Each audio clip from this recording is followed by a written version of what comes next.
नमस्कार, आप देख रहे हैं बेधड़क इंडिया न्यूज़। कि 4 महीने पहले हम मुंबई गए थे और हमने एक पत्र लिखा था राज साहब ठाकरे को कि आप में बाला साहब ठाकरे की छवि दिखती है, आप हिंदुत्व के लिए काम करें, साथ ही उत्तर भारतीयों के साथ जो हुआ उसके बारे में मैं जानना चाहती हूँ। तो उन्होंने ग्रीन झंडी दी और मुझे सह सम्मान मुंबई बुलाया। तो हम मुंबई गए और मुंबई जाने के बाद हमने उनसे 1 घंटे वार्तालाप की कि क्या हुआ था एक्चुअल वहाँ उत्तर भारतीयों के साथ। तो उन्होंने सारी बातें बताई कि गुरु माँ कंचनगिरी ऐसा था कि उन दिनों में इतने यहाँ पे उत्तर भारतीय इकट्ठे हो गए थे, बाकी यहाँ महाराष्ट्र के लोग काफ़ी बेरोज़गार हो रहे थे। तो हमारे को सह निवेदन था, उनकी बाइट भी होगी, आप ढूंढ सकते हैं यूट्यूब पे, कि सह सम्मान आप लोग उत्तर प्रदेश जाइए, वहाँ की सरकार को बोलिए कि इंडस्ट्रीज़ लगाए, क्योंकि इंडस्ट्रीज़ लगाएंगे तो उत्तर प्रदेश भी एक सक्षम प्रदेश बनेगा, बिहार भी सक्षम प्रदेश बनेगा। तो उन्होंने पूरी बाइट, पूरा उन्होंने पेन ड्राइव दिया मुझे, मैंने पूरा उनकी बात सुनी कि अगर यही उत्तर भारतीयों के लिए जो जितने भी वहाँ के सांसद हैं, मंत्री हैं, अगर उत्तर प्रदेश में इंडस्ट्री लगती है तो सक्षम होंगे और उत्तर प्रदेश भी तरक्की करेगा। इतनी मेरी वार्तालाप हुई। बोले मैं उत्तर भारतीयों से प्रेम करता हूँ, यहाँ भी IAS IPS सभी जॉब कर रहे हैं, अच्छे अच्छे बड़े बड़े बिजनेसमैन हैं, वहाँ बिल्डर हैं उत्तर भारतीय, आप देखेंगे उन मतलब ऐसे ऐसे बिल्डर हैं, आप देख के चौंक जाएंगे कि हाँ उत्तर भारतीय लोगों ने इतना तरक्की किया है। तो क्या उनके लिए राज ठाकरे साहब ने कुछ नहीं किया? बात इतनी सी है कि इसको समझने की बात है कि उत्तर भारतीयों के साथ ऐसा क्यों हुआ। अब ये देखिए, इन्हीं के बृजभूषण जी के प्रेस कॉन्फ्रेंस में मैं गई थी बोलने के लिए कि शांति रखिए और एक दूसरे से प्रेम करते हुए एक स्टेज पे आइए, उनका वेलकम कीजिए, क्योंकि मैंने उनको निमंत्रण दिया था कि आप भगवान श्री राम जन्मभूमि में आइए, रामलला का दर्शन कीजिए, क्योंकि उनके दर्शन मात्र से हृदय परिवर्तन होता है। ऑलरेडी उनका हृदय परिवर्तन हुआ है और बहुत प्रेम करते हैं और संतों का इतना सम्मान करते हैं, वो सम्मान मैं भूल नहीं सकती हूँ। मैं आपको कुछ क्लिप्स दूंगी। और वही मैं बृजभूषण जी के PC में गई, उनके लोग मुझे आंखें दिखा रहे थे और स्टेज से उतरने के लिए इशारा कर रहे थे। इसका मतलब क्या है? आप ये देखिए, आपके पास कोई संत आए हैं अगर शांति का संदेश लेके, तो क्या करना चाहिए? उसकी बात सुननी चाहिए कि आपस में अगर हम लड़ेंगे तो जो मुगल सोच रखते हैं वो हमारे घर को खंडित करेंगे, हमारे राष्ट्र को खंडित करेंगे, वो अपना फ़ायदा उठाएंगे। तो ये अभी अगर विवेक से काम नहीं लिया जाएगा तो ये जयचंद का काम कर रहे हैं कौन? बृजभूषण जी को ये सोचना चाहिए कि हम अपना पीछे बैकग्राउंड देख लें, पीछे मैं क्या था और आज मैं क्या हूँ। अब वो योगी जी को भी नहीं मान रहे, मेरा व्यक्तिगत लड़ाई है। क्यों है व्यक्तिगत लड़ाई?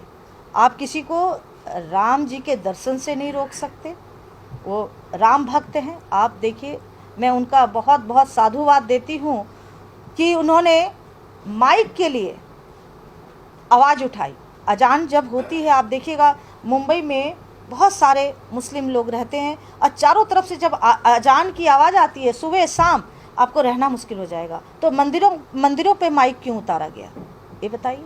अगर वो सत्य पे अगर आवाज़ उठा रहे हैं तो उनको साधुवाद देना चाहिए, उनका वेलकम करना चाहिए। रही बात बृजभूषण सिंह की, अगर वो इसका विरोध करेंगे तो जो उनका पिटारा पिछला भरा हुआ है वो मैं खोल सकती हूँ। तो इसीलिए शांतिपूर्वक वो शांत हो जाएं, उसी में उनकी भलाई है। अगर आगे बढ़ेंगे तो बहुत कुछ, उनके भी काफ़ी विरोधी हैं, उनके भी बहुत विरोधी हैं, जैसा उनका बैकग्राउंड रहा है तो उनके भी काफ़ी विरोधी हैं।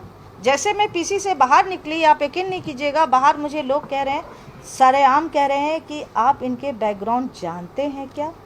मैंने कहा मैं अच्छी तरह से जानती हूँ, मैं क्यों डरूं? जब मैं हिंदू राष्ट्र के लिए अकेली यहाँ से श्रीनगर जाके लाल चौक पे हिंदू राष्ट्र का ध्वज लगा सकती हूँ, तो ये छोटी सी चीज़ है बृजभूषण सिंह, तो मैं इससे क्यों डरूं। और रही बात, मैं हिंदू को एक करने का मेरा अभियान चल रहा है, इसकी वजह से मैं राज ठाकरे साहब के पास गई थी, जो कि सारा प्रमाण है, आप देखेंगे सारे चैनल पे चला था, यूट्यूब पे देखेंगे सारे चैनल पे मेरा बाइट है कि हम हिंदुत्व को एक करने की कोशिश कर रहे हैं, जिस पे आपके आज तक के जी न्यूज़ पे मुझे ये भी क्वेश्चन भी किया गया, क्या ये बीजेपी ज्वाइन करेंगे। मैंने कहा हिंदुत्व की सरकार है, आप हिंदू विचारधारा रखते हैं तो ज़रूर जाना चाहिए, ये भी मेरी बाइट है। तो मैं किसी के लिए काम नहीं कर रही हूँ, व्यक्तिगत अगर राष्ट्र के लिए, राष्ट्र हित के लिए अगर सभी हिंदुओं को एक होने की जुट आए तो मैं उसकी पहल ज़रूर करूँगी। रही आज भी शांति से महाराष्ट्र में सभी उत्तर भारत के लोग रह रहे हैं, बिहार के लोग रह रहे हैं, मद्रास के लोग रह रहे हैं, राजस्थान के लोग रह रहे हैं, गुजरात के लोग रह रहे हैं, उनको क्या प्रॉब्लम है? कोई प्रॉब्लम नहीं है। मैं ये बृजभूषण सिंह से पूछना चाहती हूँ, आप एक सांसद हैं, आपने उत्तर भारत के लिए क्या किया? आप जो रोना रो रहे हैं, लोगों को रुला रहे हैं और आप मीडिया को दे रहे हैं, बाइट दे रहे हैं कि इनको इतना मारा, उनको इतना पीटा, आप में इतना भी दया होती तो एक इंडस्ट्री लगा देते, इंडस्ट्री के साथ साथ उन बच्चों को रोज़गार मिलता, आपका भी नाम हो जाता। आज तक राष्ट्र के लिए कर क्या रहे हैं? ये ओबीसी के प्रति ये आवाज़ नहीं उठाएंगे, वो अकबर के उस पे मज़ार पे फूल जाके चढ़ा रहे हैं, उनके लिए आवाज़ नहीं उठाएंगे, वहाँ भीगी बिल्ली बन जाते हैं। तो इसीलिए अभी हमें ज़रूरत है। और आज वहाँ पे देखेंगे पालघर में संत मारा गया, किसी ने आवाज़ उठाई? कहाँ थे बृजभूषण सिंह उस टाइम में? क्यों नहीं गए पालघर? क्यों नहीं उसका रखा उन्होंने अपनी बातें कि संत इतनी बुरी तरह से वहाँ पीटे गए थे, देखा नहीं जाता था वो सीन, वो दृश्य जिस तरह से उनको पीटा गया था। तो इसीलिए जिसके दीवार खुद कांच के होते हैं, जिसका कांच का घर होता है, दूसरे के घर में पत्थर नहीं मारा करते। और मेरा खुला चैलेंज है, अगर बृजभूषण सिंह आज के बाद कभी भी ये कह दिया कि हम उनको अयोध्या नहीं आने देंगे, तो सबसे पहले मेरा विरोध करना पड़ेगा और राज साहब ठाकरे बिना माफ़ी मांगे आएंगे अयोध्या और रामलला का दर्शन करेंगे। ये मेरा आह्वान है और मैं ही उनको निमंत्रण दी थी, राज साहब ठाकरे को। अगर विरोध करना है तो मेरा विरोध करें ना, क्योंकि मैंने उनको निमंत्रण दिया था। तो उसमें राज साहब ठाकरे क्या करेंगे? उनको स्वागत करना चाहिए। आपके भूमि पे कोई आ रहा है, बोलते हैं अतिथि देवो भव, वो आप श्लोक भूल गए। और दूसरी बात है कि बुरा जो देखन में चला, बुरा ना दिखा कोई, जो खोजा आपना, मुझसे बुरा ना कोई। पहले अपने अंदर की बुराई तो वो खंगाल लें, वो क्या थे। गुरु माता जी, आपने अभी एक